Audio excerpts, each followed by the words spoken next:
ஐயா அவர்கள் மிகப்பெரிய பெயர் பெற்றவர். ஐயா 1963 இந்த பூவுலகில் உதித்தார். இவரது சொந்த மாவட்டம் காரைக்குடி. ஐயா அவர்கள் இளங்கலை அறிவியலில் ஜுவாலஜி பட்டம் பெற்றுள்ளார். இவர் தனது பட்டப்படிப்பை அழகப்பா கலைக்கல்லூரியிலே படித்தார்.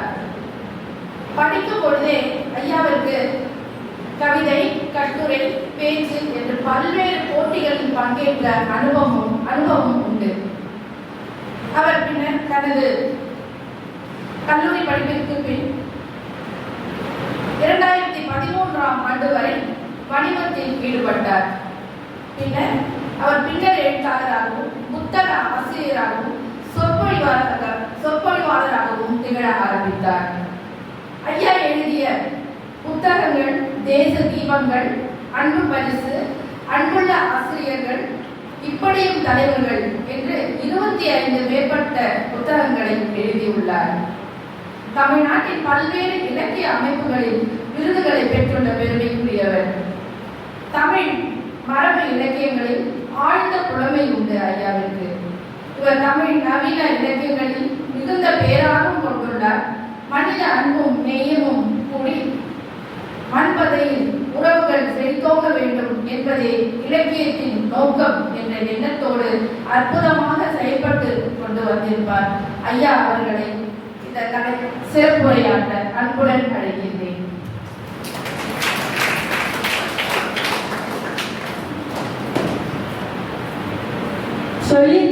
சொல்லின் சுழல் பேசும் நேரம், சிந்தனை விதைகள் விதைக்கும் வேலை, அறிவை வளர்க்கும் அறிவை தருணம், சிறுபடையாளர் மனம் வளரும். நமது நிகழ்ச்சியை மேலும் சிறப்பிக்கும் வகையில் சிறுபடையாற்ற மாண்புமிகு திரு அரங்க இள வள்ளியப்பன் அவர்களை பணியோர்ப்புடன் அழைக்கின்றேன்.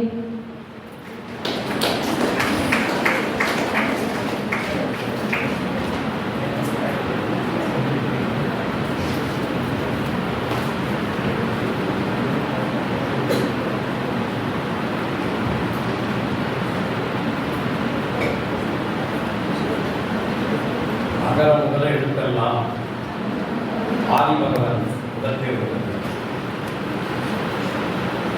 அவிநாசிலிங்கம் மனையியல் மற்றும் மகளிர் உயர் கல்வி நிறுவனத்தில் கல்வி புலம் சார்ந்தும் உடற்கல்வி துறை சார்ந்தும் நிகழ்ந்து கொண்டிருக்கக்கூடிய இந்த விழாவிலே வீரர்கள் தின விழாவிலே உரையாற்றுவது குறித்து மட்டில்லாத மகிழ்ச்சி கொள்கிறேன்.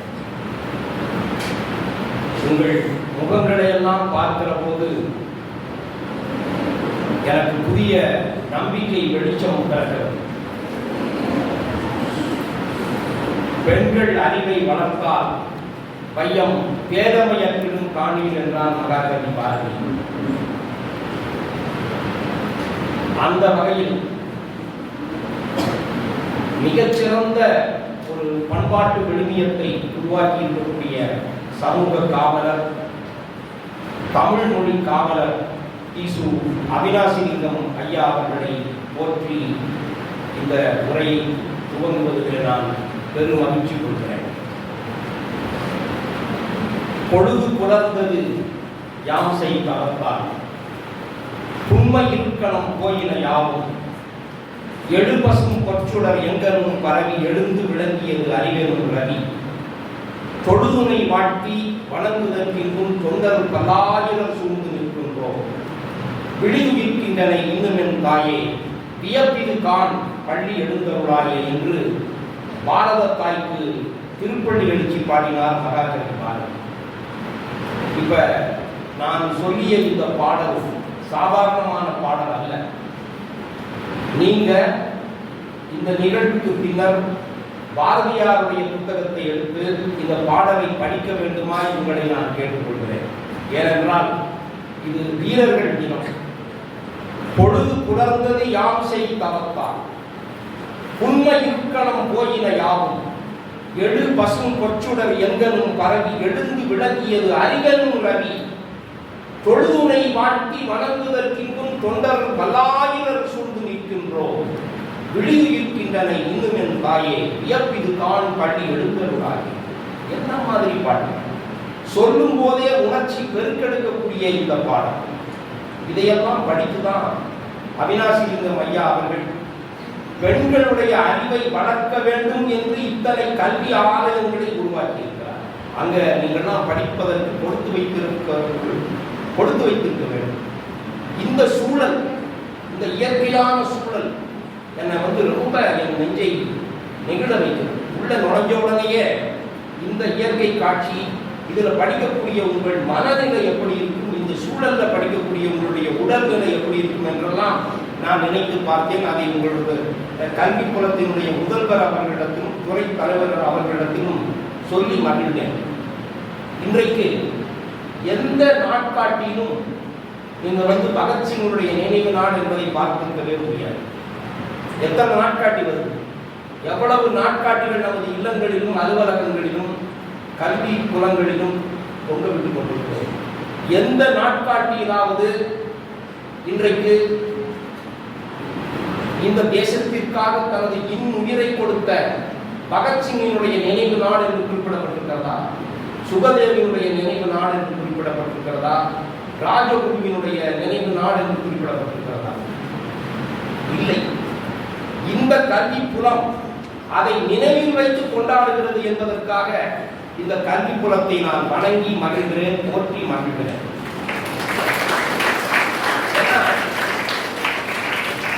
பெரும் தலைவர்களை எல்லாம், தனது நாட்டுக்காக இன்னுயிர் ஈந்தவர்களை எல்லாம் மறந்து கொண்டே போவதுதான் மக்களுடைய இயல்பு. அதை நினைவுபடுத்திக் கொண்டே இருப்பதுதான் அவினாசிலிங்கம் மனையியல் கல்லூரி போன்ற கல்வி புலங்களினுடைய மாறாத கடமை என்று நான் பெருமைப்படுகிறேன். உலகத்துல எத்தனையோ வரலாறுகளை நீங்கள் படித்திருப்பீர்கள். தனது நாட்டிற்காக இன்னுயிர் ஈந்த மக்கள் தலைவர்களுடைய வரலாறுகளை எல்லாம் நீங்கள் படித்திருப்பீர்கள். ஐரோப்பிய வரலாறுகளை படித்திருப்பீர்கள், ஆசிய வரலாறுகளை படித்திருப்பீர்கள், உலக வரலாறுகளை எல்லாம் நீங்கள் படித்திருப்பீர்கள். நானும் படித்திருக்கிறேன், தமிழிலும் படித்திருக்கிறேன், ஆங்கிலத்திலும் படித்திருக்கிறேன். இந்த தேசபக்த வரலாறுகளிலே எல்லாம் என்னை கவர்ந்த ஒரு வரலாறு உண்டென்றால் அது கப்பலோட்டிய தமிழன் பாபு சிதம்பரம் பிள்ளையினுடைய வரலாறு தான். அவர் போல ஒரு விடுதலை போராட்ட வீரரை இதுவரைக்கும் நான் உலக அளவிலே படித்தேன். நீங்க எல்லாம் படிக்கணும், படித்திருப்பீர்கள். படிக்காதவர்கள் படிக்க தொடங்க வேண்டும். கப்பலோட்டிய தமிழர் வீரர் சிதம்பரத்தை நினைக்கிற போது நெஞ்சம் நெகிழ்ந்து போகும். இன்னைக்கு இருக்கக்கூடிய தலைவர்களோடு அவரை ஒப்பிட்டு பார்க்கிற போது மனம் வேதனை அடைகிறது. எவ்வளவு பெரிய வேதனை அடைகிறது என்றால் அதை சொல்ல முடியாது, அதை சொல்வதற்கு வார்த்தைகள் இல்லை. அவ்வளவு பெரிய விடுதலை வீரர் தனது இறுதி காலத்தில் பொருளாதார வறுமையுற்று மண்ணெண்ணெய் வியாபாரம் செய்தார், அரிசி வியாபாரம் செய்தார், நல்லெண்ணெய் வியாபாரம் செய்தார் என்றால் நீங்கள் நினைத்து பாருங்கள், எண்ணி பாருங்கள். இப்போது இருக்கக்கூடிய தலைவர்களையும் வாபூசியையும் ஒப்பிட்டு பார்க்கிற போது எனது நெஞ்சமே கொதிக்கிறது என்றால் இளம் பிராயத்தினராக உங்களுடைய நெஞ்சம் எப்படி நெகிழ்ந்து போகும் என்று நான் நினைத்து பார்க்கிறேன். இந்த வீர சரித்திரத்தை நீங்கள் படிக்கணும். உங்களுக்கெல்லாம் ஒன்று சொல்ல விரும்புகிறேன். ஜான்சி ராணியை உங்களுக்கு எல்லாம் தெரியும். ஜான்சி ராணிய எல்லாரும் படிச்சிருக்கீங்க. வேலுநாச்சி உங்களுக்கு தெரியுமா? மகிழ்கிறேன், உள்ளம் பொங்குகிறேன், ஆனந்த பெருக்கடைகிறேன். ஜான்சி ராணிக்கு 77 ஆண்டுகளுக்கு முன்னால் வெள்ளைக்காரர்களை எதிர்த்து போரிட்ட வீர மங்கைதான் வேலுநாச்சி. அதாவது இழந்து போன ஒரு நாட்டை வெள்ளையனிடமிருந்து மீட்டு மீண்டும் 8 ஆண்டுகள் வாழ்ந்த ஒரே பெண்ணரசு இந்தியாவில் வேலுநாச்சி மட்டும்தான். இழந்து போன தேசத்தை மீட்டவர்கள் யாருமே கிடையாது. வேலுநாச்சி இழந்து போன நாட்டை மீட்டு 8 ஆண்டுகள் அதற்காக பயிற்சி எடுத்தார். அதுக்கு உதவி பண்ணியவர் ஹைதர் அலி. ஏன்னா வேலுநாச்சி எப்படி ஹைதர் அலியினுடைய உதவியை பெற்றார் என்று நீங்கள் அறிந்தால் நீங்கள் முயற்சியாளர்கள் ஆவீர்கள். ஏன்னா 8 மொழிகள் அவருக்கு தெரியும். ஹிந்தி தெரியும், உருது தெரியும், பிரெஞ்சு தெரியும், ஆங்கிலம் தெரியும், எல்லாமே தெரியும். எந்த காலத்துல 1780களில் இத்தனை மொழியையும் அவர் கற்றுக்கொண்டிருந்தார். அப்ப நம்ம எத்தனை மொழியை கற்றுக்கொள்ள வேண்டும்? மொழி என்பது ஒருவரோடு ஒருவர் உறவு கொள்வதற்கு காரணமாக இருக்கிறது என்பதை நிரூபித்து காட்டிய பெண்மணி வேலுநாச்சி. அந்த வேலுநாச்சியினுடைய சரித்திரம் எனக்கு, அந்த வரலாறு எனக்கு பிடிக்கும். கப்பலோட்டிய தமிழர் வ.உ. சிதம்பரனாருடைய வரலாறு எனக்கு பிடிக்கும். இந்த வரலாறுகளை தென்னிந்தியாவினுடைய வரலாறு, அதே நேரத்தில் வட இந்தியாவில் விடுதலைக்காக போராடிய வீரர்களுடைய வரலாறு யார் பிடிக்கும் அப்படின்னா பகத்சிங்கை தான் எனக்கு பிடிக்கும். பகத்சிங்கினுடைய வரலாறை படித்துவிட்டு நான் இரவெல்லாம் அழுந்திருக்கிறேன். நான் எப்போதுமே என்ன பண்ணுவேன் அப்படின்னா, ஒரு தலைவனுடைய வரலாறை படிக்கிற போது அந்த தலைவர் 20 வயதுல இந்த புரட்சியை செய்திருக்கிற போது நாம் என்ன செய்து கொண்டிருக்கிறோம் என்று ஒப்பிட்டு பார்க்கிறேன். இப்ப 1893ல கப்பலோட்டிய தமிழர் இந்திய தேசிய காங்கிரஸில் தன்னை இணைத்துக் கொண்டார். அப்போது வயது அவருக்கு 21. 1893ல கப்பலோட்டிய தமிழர் வ.உ. சிதம்பரனார் காங்கிரஸோடு தன்னை இணைத்துக் கொண்ட போது அவருக்கு வயது 21. அந்த 21ல நான் என்ன பண்ணிட்டு இருந்தேன் அப்படிங்கிற போது நம்ம வாழ்க்கை தூசாக தெரிகிறது. எனக்கு வெறும் தூசு. நம்ம என்ன வாழ்க்கை வாழ்ந்திருக்கிறோம் என்று நான் எண்ணி பார்க்கிறேன். அதாவது கப்பல் விட்ட சுதேசி கப்பல் நிறுவனத்தை வ.உ.சி. தொடங்கினார். சுதேசி கப்பல் நிறுவனத்தை வ.உ.சி. தொடங்கிய போது அவருக்கு வயது 34. 34 வயதுல ஒரு வெள்ளைக்காரனை எதிர்த்து, ஆதிக்க சக்திகளை எதிர்த்து ஒரு கப்பல் நிறுவனத்தை 34 வயதுல ஒரு இளைஞன் தொடங்கி இருக்கிறார் என்றால் அவர் எவ்வளவு பெரிய ஆற்றலாளர் என்று எண்ணி பார்க்கிறது. எவ்வளவு ஆற்றல் இருக்க வேண்டும். சாதாரண கடையே நடத்த முடியாது. சாதாரண கடையையே 34 வயதுல நடத்த முடியாத போது அந்நிய ஆதிக்கத்தினரை எதிர்த்து, வெள்ளைக்காரர்களை எதிர்த்து கப்பல் நிறுவனத்தையே தொடங்கி இருக்கிறார் என்றால் அது 34 வயதுல. கோரல் மில் போராட்டமும் ஒன்று நடந்தது. தூத்துக்குடியில் இருக்கக்கூடிய கோரல் மில் போராட்டம் உலக அளவில் பேசப்பட்டது. லெனினுடைய புரட்சிகள் தான் முந்தியது கோரல் மில் போராட்டம். லெனினுடைய புரட்சியை உலகமே கொண்டாடுகிறது. அந்த லெனினுடைய புரட்சிக்கு முன்னையே இந்த கோரல் மில் போராட்டம் 1906 நடைபெற்றது. அப்போது வயது வ.உ. சிதம்பரனாருக்கு 34. இரட்டையாயுள் தண்டனை பெற்றார் வ.உ.சி. இரட்டையாயுள் தண்டனை பெற்ற ஒரே உலக தலைவன் யார் என்றால் வ.உ. சிதம்பரனார் தான். ஒரே தலைவன். இரட்டையாயுள் தண்டனை 40 ஆண்டு கால கடுங்காவல் தண்டனை. 40 ஆண்டு காலம் பெற்ற ஒரே தலைவன் யார் அப்படின்னா வ.உ. சிதம்பரனார் தான். அப்போது அவர் வயது 36. 36 வயதுல 40 ஆண்டு கால தண்டனை பெற்றார். இதெல்லாம் படிக்கிற போது குலுங்கி குலுங்கி அடத்தான் முடியும் நம்மளால. நீங்க உங்களுக்கு ஒன்று சொல்லுகிறேன், உங்களுக்கு இடம் பிராயம், நீங்க சாதிக்க பிறந்தவர், வெற்றியாளராக வளர பிறந்தவர். நீங்க முயற்சி செய்தால் போதும், எதையும் சாதிக்க முடியும். எதையும் சாதிக்க முடியும். இந்த வயதை நீங்கள் விட்டு விடாதீர்கள். இதுதான் உங்களுக்கு பக்குவமான வயது. இந்த வயதில் நீங்கள் ஒரு வெற்றிகரமான வாழ்க்கை வாழ வேண்டும் என்று முடிவெடுத்தால் அதை நிச்சயமாக நீங்கள் அடைய முடியும் என்பதை உங்கள் மனதிலே பதிய வைத்துக் கொள்ளுங்கள். உங்கள் மனதில் நீங்கள் பதிய வைக்கணும். பெரிய வெற்றியாளராகத்தான் நான் வருவேன், சாதித்து காட்டுவேன், என்னால் எதையும் செய்ய முடியும் என்பதை நீங்கள் உங்கள் நெஞ்சத்திலே உறுதியோடு பதிந்து கொள்ள வேண்டும். அப்படிதான் வ.உ. சிதம்பரனார் வாழ்ந்தார். உங்களுக்கு அந்த வ.உ. சிதம்பரனாருடைய வாழ்க்கைக்கு நிகராக ஒரு வாழ்க்கையை நான் காண்கிறேன் என்றால் அது பகத்சிங் மூலமாக பார்க்கிறேன். ஒரு 37 ஆண்டுகளுக்கு முன்னால தேச தீபங்கள் என்று ஒரு நூல் எழுதினேன். 38 ஆண்டுகள் ஆயிடுச்சு. அந்த நூலை எழுத வேண்டும் என்கிற வெறி, ஒரு ஆர்வம் என்னுள் பொங்கி வடிந்தது. அந்த ஆர்வத்தை தணிப்பதற்காக நான் உலக வரலாறுகளை எல்லாம் படித்தேன். அப்புறம் இந்திய வரலாறுகளை எல்லாம் படித்தேன். அப்படி படிக்கிற போது பகத்சிங்கினுடைய வரலாறை படிக்கிற போது அவன் சாதாரண மனிதன் இல்லை என்பதை புரிகிறது. அவன் சாதாரண மனிதன் இல்லை. ஜாலியன் வாலாபாக் படுகொலை உங்களுக்கு எல்லாம் தெரியும். அந்த படுகொலையை நிகழ்த்தியவன் ஜெனரல் டயர். அமிர்தசரஸ்ல அது நடந்தது. ரவுலட் சட்டத்தை எதிர்த்து ஏராளமான மக்கள் ஒன்று கூடியிருந்தார்கள். அந்த ஒன்று கூடியிருந்த அந்த இடத்துல ஆயிரக்கணக்கான மக்கள் குழுமி இருந்த அந்த இடத்துல ஜெனரல் டயர் மக்களை எல்லாம் சுட்டுக் கொண்டாங்க. 379 மக்கள் மடிந்து போனாங்க. குழந்தைகள் உட்பட மடிந்து போனாங்க. அந்த மைதானத்திலிருந்து அவர்களால் வெளிவர முடியவில்லை. கேணிக்குள்ள உயிர்விட்டவர்களே அத்தனை பேர் அங்க இருந்த பெரிய அகலமான கேணிக்குள்ள குதித்தார்கள். 379 பேர் அந்த ஜாலியன் வாலாபாக் படுகொலையிலே மடிந்து போனார்கள். அப்போது நமது பகத்சிங்குக்கு வயது 12 தான். 1907 பகத்சிங் பிறந்தார். இந்த ஜாலியன் வாலாபாக் படுகொலை 1919 நடைபெற்றது. 12 வயது தான். 12 வயதுல பள்ளிக்கு போன சிறுவன் திரும்பவில்லை. வீட்டில் பலப்படிக்கிறாங்க. வீட்டில் போனவனை காணமே அப்படின்னு தேடுறாங்க. அந்த படுகொலை நடந்த சில மணி நேரங்கள்ல அந்த அந்த வளாகத்துக்குள்ள போய் அந்த மண்ணை எடுத்து ஒரு பாட்டிலில் அடைத்துக் கொண்டு வீட்டுக்கு வருகிறார்.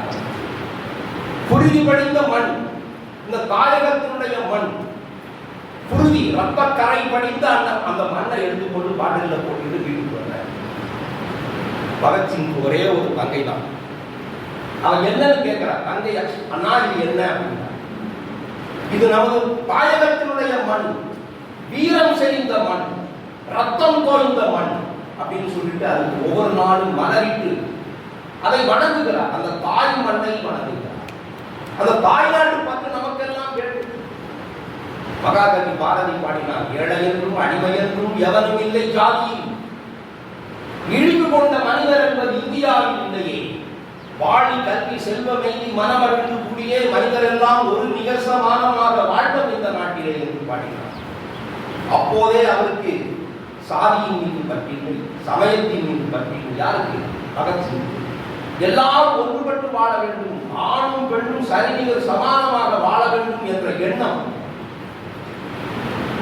இந்த இத்தனை படுகொலைகளை செய்த அந்நியர்களை, வெள்ளைக்காரர்களை இந்த மண்ணிலே இருந்து விரட்ட வேண்டும் என்கிற தனியான காலம் 12 வயதில் அவருக்கு பொங்கி இருந்தது. 1921 அவர் தன்னை ஒரு தீவிரமான இளைஞர் மக்கள் இயக்கத்தோடு இணைத்துக் கொண்டார். பப்பர் அகாலி என்ற அந்த இயக்கத்தோடு தன்னை அவர் இணைத்துக் கொண்டார். இணைத்துக் கொண்டு அதில் அவர் போராடினார். மக்களுக்காக போராடினார், இளைஞர்களுக்காக போராடினார், தீவிரவாதத்தோடு போராடினார். ஆற்றல் மிகுந்த இளைஞர் சக்தியால் மட்டுமே இந்தியாவை மீட்டெடுக்க முடியும் என்று அவர் முழு மூச்சாக நம்பினார். பப்பர் அகாலியை காவல்துறையினர் கண்டுபிடித்தார். உடனே அவர் தப்பித்து லாகூரில் இருந்து தப்பித்து கான்பூர் போனார். கான்பூரில் தேசிய கல்லூரியிலே கல்வி பயின்றார். அந்த கல்லூரியில தான் அவர் சுகதேவில் அவரது நண்பராக போனார். 1926 அவர்கள் இந்துஸ்தான் ரிபப்ளிக் அசோசியேஷன் என்கிற ஒரு பெரிய போராட்ட நிறுவனத்தை தொடங்குகிறார்கள். அதன் மூலமாக இளைஞர்கள் எல்லாம் ஒன்றிணைந்து வெள்ளைக்காரர்களை எதிர்க்கிறார்கள். HRA என்பது மிக பிரபலமான பெயர், இந்துஸ்தான் ரெவல்யூஷனரி அசோசியேஷன். அதுல அவங்க இணைந்து அவங்க போராடுகிறார்கள். அதையும் வெள்ளைக்காரர்கள் கண்டுபிடித்து அச்சுறுத்துகிறார்கள். அந்த நேரத்தில் அவர் மறுபடி கான்பூர்ல இருந்து லாகூருக்கே வருகிறார்.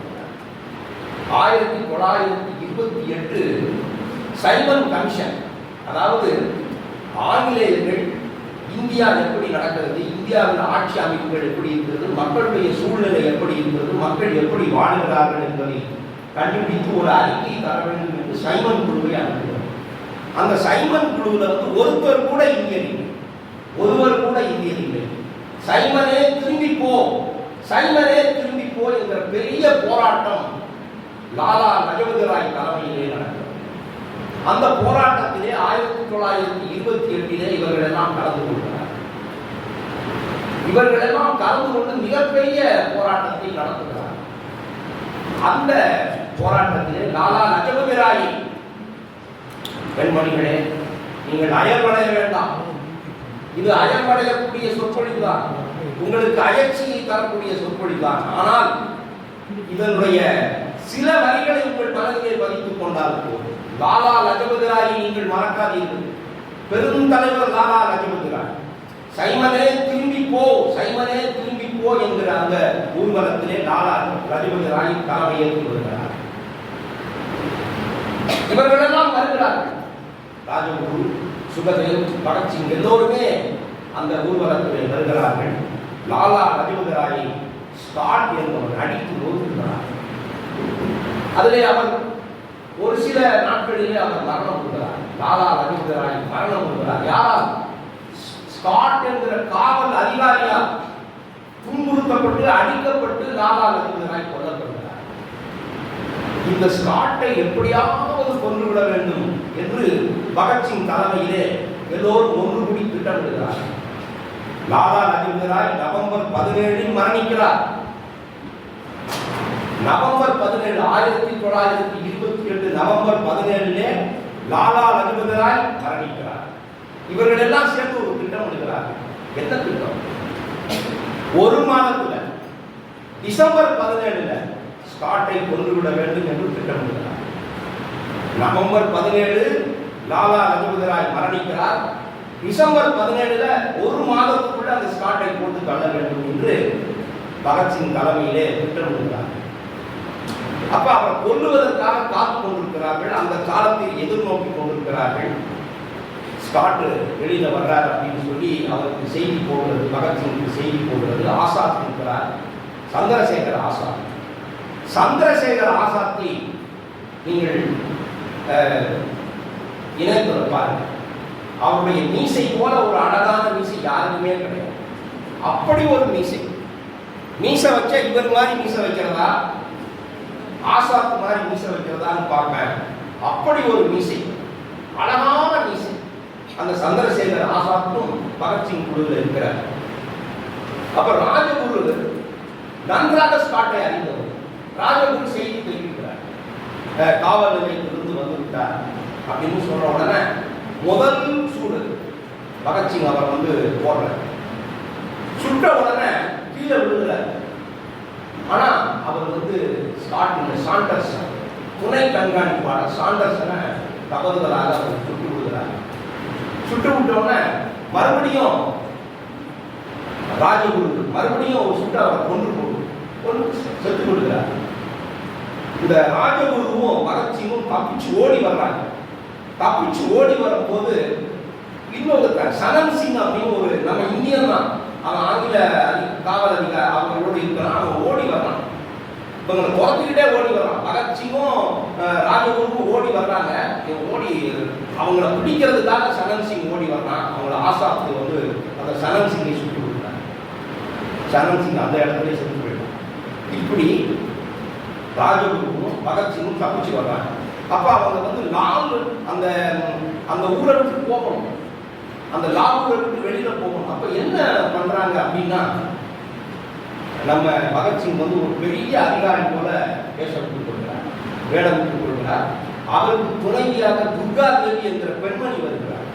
ரெண்டு பேரும் அந்த பகத்சிங் பெரிய ஒரு துறை மாதிரி வர்றாரு, கூட வந்து துர்கா தேவி. இந்த ராஜகுரு என்ன பண்றாரு, இவங்களுக்கு ஊழியர் மாதிரி ஒரு டிஃபன் கேரியர் எடுத்துட்டு போறாரு. அந்த டிஃபன் கேரியர்ல வந்து சாப்பாடு இருக்குன்னு நீங்க நினைக்காதீங்க, உணவு இருக்குன்னு நினைக்க வேண்டாம். உள்ள குண்டு இருக்கு. அந்த குண்டு வைத்து அந்த டிஃபன் கேரியரை ஏந்தி கொண்டு ராஜகுரு ஒரு ஊழியராக கூட போறாரு. பகத்சிங் ஒரு பெரிய அதிகாரியாகவும் தன் நண்பனுடைய மனைவி துர்கா தேவி பகத்சிங்குடைய மனைவியாகவும் போறாங்க. அதே தொடர் வண்டியில அதே ரயில்ல நம்ம சந்திரசேகர் ஆசாத் அவருடைய காணொலியில நீங்க அவரை பாருங்க, அந்த புகைப்படத்தை பாருங்க. அப்படி ஒரு மீசை. அவர் என்ன பண்றாரு, ஒரு கிழவன் மாதிரி வேஷம் போட்டுக்கிட்டு மதுராபுரியை நோக்கி ஒரு ஒரு வயதானவர்கள் ஒரு கிருஷ்ண கானத்தை பாடிக்கொண்டு ரயில்ல போறாங்க. அவர்களோடு இணைந்து இவரும் கிருஷ்ண கானத்தை பாடிக்கொண்டு ரயில்ல தப்பிச்சு போறாங்க. லாகூரை விட்டு வெளியே இருக்கிறாங்க. இதெல்லாம் படிக்கிற போது இந்த நாட்டுக்காக இவர்கள் தங்களை எப்படி அர்ப்பணித்துக் கொண்டிருக்கிறார்கள். வயது பார்த்தீங்கன்னா வயதுதான முக்கியம். எப்போதுமே நான் என்ன செய்வேன்னா, எதை படிக்கிற போதும் என் வயதோடு நம்ம வாழும் காலத்தோடு அவர்கள் வயது என்ன நம்ம வயது என்ன அப்படின்னு ஒப்பிட்டு பார்த்து கொண்டே படிப்பேன். இந்த சூழல்ல பகத்சிங்கினுடைய வயது 22 வயதில் ஒரு இளைஞன் நாட்டுக்காக இப்படி எல்லாம் போராடி இருந்தார். சுகதேவனுடைய வயது 22, ராஜகுருவினுடைய வயது 23, சந்திரசேகர் ஆசாத்தினுடைய வயது 24. இந்த 22ல 23ல 24ல நம்ம என்ன செஞ்சுட்டு இருக்கோம்? நான் என்ன செஞ்சுட்டு இருக்கேன்னு நினைக்கிற போது எனக்கு வெட்கமாக இருக்கு. இந்த நாட்டுக்காக நம்ம என்ன செஞ்சுட்டோம்?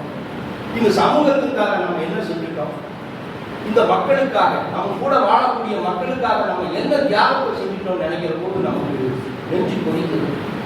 பறையருக்கும் இங்கு தீயர் குறையருக்கும் விடுதலை, பாவரோடு புறவருக்கும் மறவருக்கும் விடுதலை, திறமை கொண்ட தீமையற்ற தொழில் புரிந்து யாவரும் தேர்ந்த கல்வி ஞான வைதி வாழ்வும் இந்த நாட்டிலே என்று பாரதி பாடினார். என்ன பாடு? எல்லாருக்கும் விடுதலை, பாவரோடு புறவருக்கும் மறவருக்கும் விடுதலை, திறமை கொண்ட தீமையற்ற தொழில் புரிந்து யாவரும் தேர்ந்த கல்வி ஞான வைதி வாழ்வும் இந்த நாட்டிலே. இதுக்காகத்தான் பகத்சிங் போராடினார். பகத்சிங்குடைய கனவு என்ன? எண்ணி பாருங்கள். பகத்சிங்குடைய கனவு என்ன? பகத்சிங்கினுடைய கனவு இந்த சமூகம் சமநிலையுற்ற சமூகமாக, தன்னலமற்ற சமூகமாக, சுரண்டலற்ற சமூகமாக, ஊழலற்ற சமூகமாக, ஆண் பெண் பாலினமற்ற ஒன்று கூடிய சமூகமாக, எல்லாருக்கும் எல்லாமும் கிடைக்க வேண்டும், உழைப்பவர்களுக்கு முன்னுரிமை கிடைக்க வேண்டும், இந்த நாடு தொழிலிலும் வேளாண்மையிலும் மிகச்சிறந்து விளங்க வேண்டும், தன்னிகர் இல்லாத நாடாக இந்தியா விளங்க வேண்டும் என்பதுதான் பகத்சிங்கினுடைய கனவு. அந்த கனவை நாம் எல்லாம் நிறைவேற்ற வேண்டுமா? நிறைவேற்றத்தானே வேண்டும். நிறைவேற்ற வேண்டுமா வேண்டாமா? அந்த பகத்சிங்கினுடைய கனவை நாம் நிறைவேற்றணும். நிறைவேற்ற பிறந்தவர்கள் நாம். எத்தனை தலைவர்கள் இதை மனதிலே வைத்திருக்கிறார். இன்றைக்கு நேற்று நான் நாட்காட்டியில் ஒரு நாட்காட்டியிலாவது இன்றைக்கு பகத்சிங் தூக்கிலிடப்பட்ட நாள், குருதேவ் சுகதேவ் தூக்கிலிடப்பட்ட நாள், ராஜகுரு தூக்கிலிடப்பட்ட நாள் என்று ஒரு நாட்காட்டியிலாவது இருக்குமா என்று நான் பார்த்து ஏமாந்து. இன்றைய அரசியலாளர்களுக்கு இதற்கெல்லாம் நேரமில்லை. இவர்களை கொண்டாட எல்லாம் அவர்களுக்கு நேரமில்லை. இந்த தேசத்தையா, இப்படிப்பட்ட ஒரு சமூக சூழலையா பகத்சிங் விரும்பினார். அவருடைய கனவு என்ன? அவருடைய கடிதங்களை பார்த்தால் பெண்களே நீங்கள் நெக்குருகி போவீர்கள். அவர் 1926 கான்பூருக்கு போய் வேற ஒருத்தன் ஒரு பூங்காவில் கொண்டு போட்டதுக்கு இவரை கைது பண்ணிட்டாங்க. உள்ளே இருக்கிறார். அப்ப இவனுக்கு திருமணம் பண்ணிட்டா இவன் மாறி போயிடுவான் அப்படின்னு அவங்க அம்மா கணக்கு போடுறாங்க. பகத்சிங்குக்கு திருமணம் பண்ணிவிட வேண்டும் என்று கணக்கு போடுகிறார்கள். அப்போது வயது அவருக்கு 22. அப்போது அம்மாவிடம் அவர் சொல்கிறார், அம்மா, சராசரி மனிதனாக நான் வாழ பிறக்கவில்லை. என்னை கல்யாணம் என்கிற சிறையிலே மாட்டாதீர்கள். நான் இந்த நாட்டிற்காக பிறந்தோம், இந்த மண்ணிற்காக பிறந்தோம். இந்த மண் எல்லா பெண்களையும் நான் மிக உயரிடத்திலே வைத்து பார்க்கிறேன். எனக்கு திருமணம் வேண்டாம், அதிலே எனக்கு ஆசை இல்லை. யார் சொல்லுவார்? நமக்கு ஒரு வேலை கிடைக்கணும், நம்ம நல்லா படிக்கணும், நம்ம நல்லா வாழணும் அப்படிங்கிற ஒரு தன்னலம் தான் எல்லா மனிதர்களிடத்திலும் நோக்கி இருக்கும். அப்போதும் அப்படிதான் பல பேரிடம் இருந்துச்சு. பகத்சிங் எனக்கு திருமணம் வேண்டாம், நீங்கள் திருமணம் செய்து பார்க்க வேண்டும் என்று ஒருபோதும் கனவு காணாதீர்கள், நினைக்காதீர்கள். நான் இந்த நாட்டிற்காக பிறந்தவன், இந்த மண்ணிற்காக பிறந்தவன், இந்த மண்ணிலேயே நான் உயிர் விடுவேன். எல்லாமே சுதந்திரம். சுதந்திரம்னா என்ன? விடுதலைனா என்ன? விடுதலை உணர்வுனா என்ன? சுதந்திர உணர்வுனா என்ன? நாம் சிந்தித்து பார்க்கிறோம். தடைகளை எல்லாம் நொறுக்கிறது தான் சுதந்திரம். தடைகளை எல்லாம் நொறுக்கி சம உரிமையோடும் சுயமரியாதையோடும் துன்பமற்று வாழும் நிலைதான் விடுதலை. உங்கள் மனதில் நன்றாக பதித்து வைத்து. விடுதலைனா என்ன? சம உரிமையோடு வாழ்வது, சுயமரியாதையோடு வாழ்வது, துன்பமற்று வாழ்வது, நமக்கு இருக்கக்கூடிய தடைகளை எல்லாம் உடைத்து எறிவதுதான் விடுதலை. அந்த விடுதலை தான் பகத்சிங் கண்டார். அதற்காக தனது இன்பங்களை எல்லாம், சுகங்களை எல்லாம். இன்னைக்கு 22 வயது பையன் எப்படி இருக்கான் நினைச்சு பாருங்க. 20 வயது பையன் எப்படி இருக்கான்? என்ன சாப்பிடுறான்? அவன் சாப்பிடக்கூடிய உணவு என்ன? குடிக்கக்கூடிய பானம் என்ன? நினைச்சு பாருங்க. அவன் உறங்க ஒரு காத்தாடி இல்லாம, ஒரு ஒரு குளிரூட்டப்பட்ட அறை இல்லாம உறங்க யாருக்காவது பிடிக்குதா? பகத்சிங் இந்த சிறைச்சாலையை பார்க்கிற போது அவரது அறை எண் 14 என்று சொல்கிறார். பார்க்கிற போது மனது வெடிக்கிறது. 1929 நாடாளுமன்றத்தில் வந்து குண்டு போட்டார். யாரு? பகத்சிங்கும் தத்தாங்கிறவரும் 2 பேரும் சேர்ந்து யார் போறதுன்னு போட்டி. உயிரை பணயம் வைப்பதுல நண்பர்கள் எல்லாம் குழு கூடி நான் தான் போவேன், பகத்சிங்கை நான் சாக விட மாட்டேன்னு சுகதேவ் சொல்றார். பகத்சிங்கை நான் சாக விட மாட்டேன்னு ராஜகுரு சொல்றார். பகத்சிங் போனால் அது நமக்கு மிகப்பெரிய கட்டம், என்னுடைய உயிரை நான் துறக்க வருகிறேன் அப்படின்னு சொல்லக்கூடிய இளைஞர்களை நாம் வரலாற்றிலே பார்க்கிறோம். அப்படிப்பட்ட தன்னலமற்ற சமூகத்திற்காக தன்னை அர்ப்பணிக்கக்கூடிய மந்தைகளாக, பெண்மணிகளாக நீங்கள் எல்லாம் வரணும். ஒவ்வொருவரும் உறுதி எடுத்துக் கொள்ள வேண்டும். நம்ம குடும்பம் முக்கியம், நம்ம குடும்பத்துக்கு வருமானம் முக்கியம், அவர்களது பொருளாக நம்ம படிக்க வைக்கக்கூடிய தாய் தந்தையை பேணி பாதுகாக்க வேண்டியது நமது பொறுப்பு. அதே நேரத்தில் சமூகத்தோடு ஒட்டி வாழக்கூடிய வாழ்க்கையை நாம் வாழ்வோம் என்று நீங்கள் முடிவெடுத்து எந்த வாழ்க்கையை வாழ்ந்தாலும் சமூகத்துக்கு நமக்கு நெருங்கிய பிணைப்பு இருக்க வேண்டும். சமூகத்தோடு ஒட்டி உறவாடக்கூடிய வாழ்க்கை தான் நம்ம வந்து இந்த உலகத்தில் நிலை பெற செய்யும். அந்த வாழ்க்கையை வாழ்ந்தார். அந்த நாடாளுமன்றத்தில் குண்டு போடும்போது தத்தாவையும் பகத்சிங்கையும் கைது பண்ணிடுறாங்க. ஓடலாங்க. அது இருக்கக்கூடிய உறுப்பினர்கள் எல்லாம் ஓடினார்கள். குண்டு போட்ட 2 பேரும் நிற்கிறார்கள். தங்களை கைது செய்து கொள்ளுங்கள் என்று காவலர்களை வேண்டுகிறார்கள். கைது செய்து போறாங்க. குற்றங்களை ஒப்புக்கொள்ளுங்கள், நாங்கள் உங்களுக்கு அடிமையாக்கி விடுகிறோம், எங்களது குற்றங்களை எல்லாம் ஒப்புக்கொள்கிறோம் என்றால் உங்களை விட்டு விடுகிறோம் என்று சொல்கிறார்கள். அதற்கெல்லாம் அவங்க அடி பண்ணின. எங்கள் உயிரை பணயம் வைக்கிறோம், நீங்கள் செய்வது தவறு, நீங்கள் எங்களை துன்புறுத்துவது தவறு, நீங்கள் போங்கள், இந்த நாட்டை விட்டு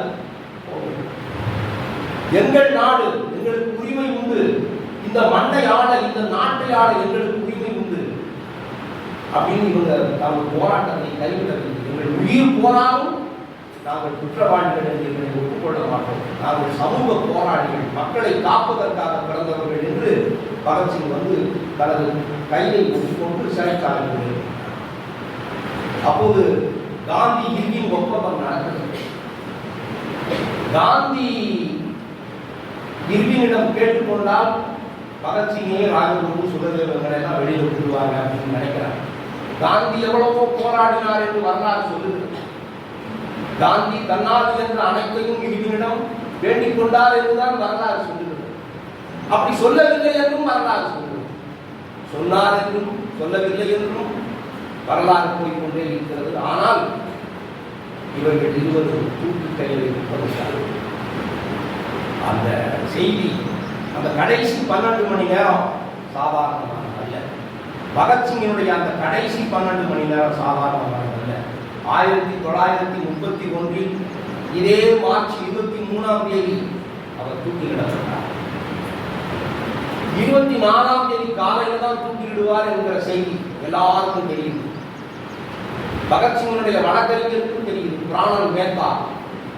பிராணன் மேத்தா என்பவர் பகத்சிங்கினுடைய வழக்கறிஞர். அவருக்கு செய்தி போகிறது. என்னைக்கு? 1931 மார்ச் 24ஆம் தேதி மூவரும் தூக்கிலிடப்படுவார்கள். அப்ப 1931 மார்ச் 23 4 மணிக்கு பிராணன் மேத்தா சிறைச்சாலைக்குள்ளே வருகிறார். பகத்சிங்கை பார்க்க வேண்டும் என்று வருகிறார். அனுமதி கொடுக்கப்படுகிறது. உள்ள வர்ற பிராணன் மேத்தா உள்ள வர்றாரு. பகத்சிங்கை பார்க்க வர்றாரு. பகத்சிங்கினுடைய அந்த சிறை அறையினுடைய வெளியில நிற்கிறாரு. உள்ள பாத்தீங்கன்னா பகத்சிங் வந்து ஒரு புலிக்குட்டி மாதிரி உள்ள உலாவிக் கொண்டே இருக்கிறார். ஒரு புலி மாதிரி புலி மாதிரி உள்ள உலாவுகிறார். பிராணன் மேத்தாவை பார்த்தவுடன் கேட்கிறார், நான் கேட்ட புத்தகத்தை கொண்டு வந்திருக்கிறீர்களா, நான் கேட்ட புத்தகத்தை கொண்டு வந்திருக்கிறீர்களா என்று பகத்சிங் பிராணன் மேத்தாவை கேட்கிறார். உடனே பிராணன் மேத்தா கொண்டு வந்திருக்கிறேன் என்று அந்த நூலை கொடுக்கிறார். அந்த நூல் தான் ரெமினிசன்சஸ் ஆஃப் லெனின் என்கிறார். ரெமினிசன்சஸ் ஆஃப் லெனின். அந்த நூலை வாங்கின உடனே வேகமா படிக்கிறேன், வாங்கின உடனே வேகமா படிக்கிறேன். ஏப்பா நான் வந்திருக்கிறேன், என்னிடம் சொல்வதற்கு ஏதாவது செய்தி இருக்கிறதா, நாளை தூக்கி போட போகிறார்களே இந்த மக்களுக்கு உன்னுடைய செய்தி என்ன என்று கேட்கிற போதெல்லாம் அவரது கவனம் அது இல்லை, அந்த நூலிலேயே இருக்கிறது. நான் வாழப்போவது 14 மணி நேரம் தான், அந்த 14 மணி நேரத்துக்குள்ள இதை படிக்கணும். லெனினுடைய வாழ்க்கை வரலாறை, லெனினுடைய சிந்தனை துளிகளை நான் படிக்க வேண்டும் என்று அந்த புத்தகத்துக்குள்ளே இருக்கிறார். அப்புறம் உனது செய்தி என்னதான் அப்படின்னு கேட்கிறார். இன்குலாப் ஜிந்தாபாத், இன்குலாப் ஜிந்தாபாத், இன்குலாப் ஜிந்தாபாத் தான் எனக்கு செய்தி அப்படின்னு சொல்றார். ஹிந்துஸ்தான் ஆஜாத் ஹோ அப்படிங்கிறார். ஹிந்துஸ்தான் ஆஜாத் ஹோ, இந்தியா விடுதலை பெறட்டும், இந்தியா வெல்லட்டும், இதுதான் எனக்கு செய்தி என்று சொல்றார். அப்புறம் சுகதேவ போய் பார்க்கிறாரு, ராஜகுருவை போய் அந்த பிராணன் மேத்தா பார்க்கிறாரு. எல்லாம் சந்திப்போம் பார்ப்போம் அப்படின்னு சொல்றாங்க. அப்புறம் பிராணன் மேத்தா சென்று விடுகிறார். 4 மணி 4:30 மணிக்கு சென்று விடுகிறார். அந்த 4:30 மணிக்கே அந்த சிறைச்சாலையில் ஒரு சோக அமைதி நிகழ்கிறார். 4:30 மணிக்கு. எப்போதும் 6 மணிக்கு தான் அந்த மற்ற சிறை கைதிகளை எல்லாம் உள்ள அனுப்புவாங்க. மைதானத்தில் திரிகிறவர்களை எல்லாம் அந்த கூடங்களுக்கு அனுப்புவது 6 மணி. ஆனால் அன்றைக்கு 4:30 மணிக்கு எல்லாரையும் உள்ள அனுப்புறாங்க. என்னடா அப்படின்னு பார்த்தா அந்த முடித்துறை சொல்லிட்டு போறாங்க, இன்னைக்கே பகத்சிங் தூக்கில போட போறாங்க. 1931 மார்ச் 24 காலை 6 மணிக்கு தூக்கிலிடப்பட வேண்டிய பகத்சிங்கும் ராஜகுருவும் சுகதேவும் 23 மாலை 6 மணிக்கே தூக்கிலிடப்படுவார்கள் என்று முடித்துறை சொல்லியிருக்காங்க. மயான அமைதி. ஒவ்வொருத்தரும் உள்ளே இருக்கக்கூடிய சிறை கைதிகள் எல்லாம் கொதிக்கிறார்கள், உள்ளம் கொதிக்கிறார்கள்.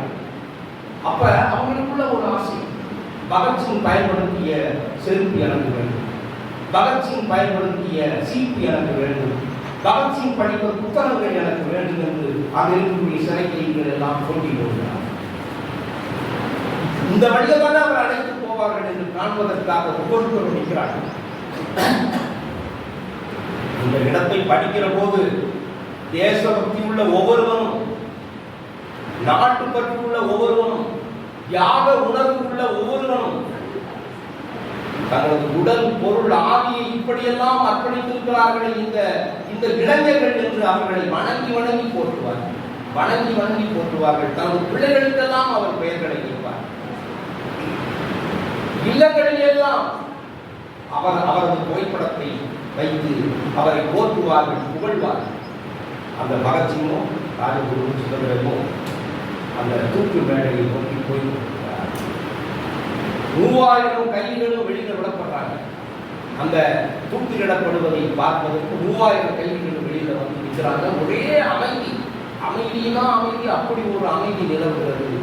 இன்குலாப் ஜிந்தாபாத், இன்குலாப் ஜிந்தாபாத் மூலம் கத்திக்கொண்டே போகிறார். தூக்கு மேடையை நோக்கி போகிறார். 1931 மார்ச் 23 மாலை 6 மணிக்கு 3 பேரும் தூக்கு மேடையில் போய் நிற்கிறாங்க. அப்போது உங்களது விருப்பம் என்ன என்று கேட்கிற போது பகத்சிங் சொல்கிறார், எங்களை தூக்கிலிடாதீர்கள், எங்களை சுட்டுக் கொண்டு விடுங்கள். அதற்கு என்ன காரணம் என்று கேட்கிறார். அப்போது பகத்சிங் சொல்கிறார், தூக்கிலிட்டால் நாங்கள் 2 அடி மேலே போவோம், சுட்டுக் கொன்றால் நாங்கள் கீழே விழுந்து இந்த மண்ணை கழுவிக் கொள்வோம். இந்த தாய்நாட்டுடைய மண் எங்களது உடம்பு முழுவதும் நிறையும். தாய்நாட்டை கட்டி கழுவிய மகத்தான மாவீரர்களாக நாங்கள் இருப்போம். தூக்கிலிட்டால் இந்த மண்ணுக்கும் எங்களுக்கும் உறவில்லாது போகும். நீங்கள் எங்களை தூக்கிலிட வேண்டாம், நீங்கள் எங்களை சுட்டுக் கொள்ளுங்கள், இதுதான் எங்களது விருப்பம், எங்களை சுட்டுக் கொள்ளுங்கள் என்று பகத்சிங் சொல்கிறார். ஆனால் அவர்கள் அதற்கெல்லாம் கேட்கவில்லை. முதலில் பலியாவது, முதலில் கூட்டு கயிறை முத்தமிட்டு எங்கள் கண்களை திறந்து விடுங்கள் என்று சொல்கிறார். கண்களை கட்டி அழைத்து செல்கிறார்கள். எங்கள் கண்களை திறந்து விடுங்கள் என்று பகத்சிங் சொல்கிறார். அப்ப 3 பேருடைய கண்களையும் திறந்து விடுறாங்க. முதல்ல பகத்சிங்கை தூக்கி விடுகிறார். அதற்கு முன்னால பகத்சிங் இன்குலாப் அப்படிங்கிறாரு. ராஜகுரு சுகதேவும் ஜிந்தாபாத் என்று சொல்கிறார். 2 பேரும் ஜிந்தாபாத் என்று சொல்கிறார்கள். பகத்சிங் சரியாக. அப்புறம் ராஜகுருவை தூக்கிவிடுகிறார். அப்போது ராஜகுரு இன்குலாப் என்கிறார். சுகதேவ் ஜிந்தாபாத் என்கிறார். அப்புறம் சுகதேவை தூக்கிவிடுகிறார். அவர் இன்குலாப் என்கிறார். ஜிந்தாபாத் என்று சொல்வதற்கு யாருமே இல்லை. போர் கைதிகள், அந்த கைதிகள், சிறை கைதிகள் எல்லாம் அமைதியாக இருக்கிறார்கள். மாயான அமைதி. பகத்சிங் போய்விட்டார், ராஜகுரு போய்விட்டார். சுகதேவ் தூக்கிலிடப்படுவதற்கு முன்னால் இன்குலாப் என்கிறார். ஜிந்தாபாத் என்று சொல்வதற்கு யாருமே இல்லை. சுகதேவையும் தூக்கிலிட்டார். அதற்கு பிறகு 2 நிமிடங்கள் கழித்து ஜிந்தாபாத் என்கிற ஒரு குரல் ஓங்கி ஒலிக்கிறது. அந்த குரல் யாருடைய குரல் என்றால், இவர்கள் 3 தூக்கிலிட்டாரே, அந்த தூக்கிலிட்டவரின் குரல் ஜிந்தாபாத் என்று. தூக்கிலிட்டவருக்கே நெஞ்சு பொறுக்கவில்லை. ஜிந்தாபாத் என்றார். 6:30 மணிக்கு முடிச்சிட்டார். முடித்து இவர்களது உடலை வெளியே கொண்டு வருவதற்கு வெள்ளைக்கார அரசு அஞ்சுகிறது. அப்ப என்ன செய்கிறாங்க? சிறைச்சாலையுடைய பின் சுவரை உடைக்கிறார்கள். அந்த வழிய அவர்களை எடுத்து செல்கிறார்கள். அங்கே சட்லஜ் நதிக்கரை இருக்கிறது. அந்த இடத்திலே 3 தீ மூட்டுறாங்க. பயந்துகிட்டே தீ மூட்டுறாங்க. மக்களுக்கெல்லாம் செய்தி போனால் என்ன செய்வது அப்படின்னு பயந்துகிட்டே வேகமாக தீ மூட்டும் போது அவர்களது உடல் நன்றாக எரியூட்டப்படவில்லை. துண்டு துண்டாக அந்த துண்டங்களை எல்லாம் நொறுக்குகிறார்கள். அடித்து அந்த தண்ணிக்குள்ள போடுறாங்க. அந்த 3 அந்த சட்லஜ் நதிக்கரையிலே அந்த நதியோடு நதியாக, நீரோடு நீராக, மண்ணோடு மண்ணாக கலந்து விடுகிறார்கள். இப்படிப்பட்ட வீரர்களை தூக்கிலிடப்பட்ட நாள் தான் மார்ச் 23. இந்த நாளில் அவர்களை எல்லாம் நாம் நினைத்து கொண்டாடுகிறோம், நினைத்து போற்றுகிறோம். சாதாரண மனிதர்கள் அல்ல. இந்த மனிதர்களுடைய வாழ்க்கை நமக்கெல்லாம் ஒரு பாடம், என்றும் படிக்க வேண்டிய வரலாறு. இந்த வரலாறு இதோடு முடிந்து போவதில்லை. அப்போது அவர் என்ன சொன்னார்? அதாவது, மக்களே, உங்களுக்கு நான் சொல்லுகிறேன், நீண்ட நெடிய நேரம் பேசுவது உங்களுக்கு சலிப்பூட்டும். ஆனால் உங்களுக்கு நான் சில வார்த்தைகளை சொல்ல விரும்புகிறேன். பகத்சிங்கினுடைய பொன்மொழிகளை நீங்கள் உங்கள் மனதிலே பதித்துக் கொள்ளுங்கள். அநீதிகளுக்கு எதிரான போர் எங்கள் உயிரோடு முடிந்து போவதில்லை. அது தனது இலக்கை எட்டும் வரை தொடரும் என்றார் பகத்சிங். அநீதிகளுக்கு எதிரான போர் இன்னும் முடியவில்லை. வெள்ளைக்காரர்கள் போனாலும் அநீதிகளுக்கு எதிரான போர் முடிந்து விட்டதா? சொல்லுங்க, முடிந்து விட்டதா? அநீதிகளுக்கு எதிரான போர் இன்னைக்கு தொடர்ந்து கொண்டுதான் இருக்கிறது. அநீதிகள் நடைபெற்றுக் கொண்டுதான் இருக்கின்றன. அதை எதிர்த்து போராட்டங்கள் நடைபெற்றுக் கொண்டுதான் இருக்கிறது. அநீதிகளுக்கு எதிரான போர் எங்களோடு முடிந்து போவதில்லை. அது இலக்கை எட்டும் வரை தொடரும் என்றார். கண்ணீர் விட்டு அழுவதை விட கவலைப்பட்டு கண்ணீர் விட்டு அழுவதை விட லட்சியத்தை நோக்கி ரத்தம் சிந்துவதே மேல் என்றார் பகத்சிங். என்ன சொன்னார்? கவலைப்பட்டு கண்ணீர் விடுவதை விட லட்சியத்தை நோக்கி ரத்தம் சிந்துவதே மேல் என்று வாழ்ந்தார். அவரு தனது சித்தப்பாவுக்கு ஒரு கடிதம் எழுதினார். அதோடு நான் எனது உரையை நிறைவு செய்கிறேன்.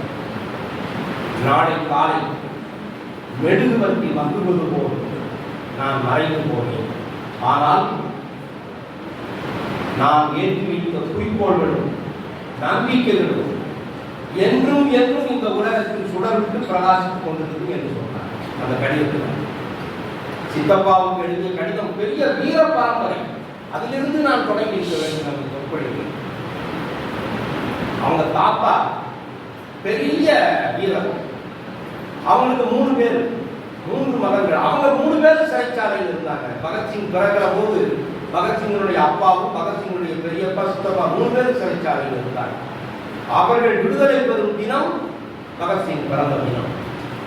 அப்படிப்பட்ட வீர பரம்பரைக்கு சொந்தக்காரர் பகத்சிங். அந்த பகத்சிங்கனுடைய சிந்தனைகளை நீங்கள் மனதிலே பதித்துக் கொள்ள வேண்டும். என்ன சொன்னாரு? நாளை காலை மெழுகுவர்த்தி மங்குவது போல் நான் மறைத்து போவேன், ஆனால் நான் ஏற்றி வைத்த குறிக்கோள்களும் நம்பிக்கைகளும் இந்த உலகத்தில் சுடர்ந்து பிரகாசிக்கும் என்பார். யாரை நம்பி சொன்னார்? நம்மை நம்பி சொன்னார். நம்ம எல்லாரையும் நம்பிதான் இந்த வார்த்தையை சொன்னார், இந்த சொற்களை சொன்னார். 23 வயதில் தனது வாழ்க்கையை மாற்றிக் கொண்டார். 23 வயது. சுகதேவனுக்கு 23, ராஜகுருக்கு 24. ஆசாத் என்ன பண்ணார்? மீசைக்கார ஆசாத். மீசைக்கார ஆசாத்தை வெள்ளைக்கார காவலாளிகள் சூழ்ந்த போது என்னை நானே மாய்த்துக் கொள்ளுவேன், நான் சுயச்சார்புடையவன், தன்னம்பிக்கை உடையவன், என்னை நீங்கள் கொல்ல முடியாது என்று தன்னை தானே சுட்டுக் கொண்டு அந்த ஆல்பர்ட் பூங்காவில் அலகாபாத்தில் ஆசாத் இறந்து போனார். இப்படிப்பட்ட வீர இளைஞர்களை நாம் கொண்டாட வேண்டும், வீர இளைஞர்களை போற்ற வேண்டும், உள்ள வீர மங்கைகளாக நீங்கள் திகழ வேண்டும் என்று சொல்லி இந்த நல் வாய்ப்புக்கு நன்றி பாராட்டி அமைகிறேன்.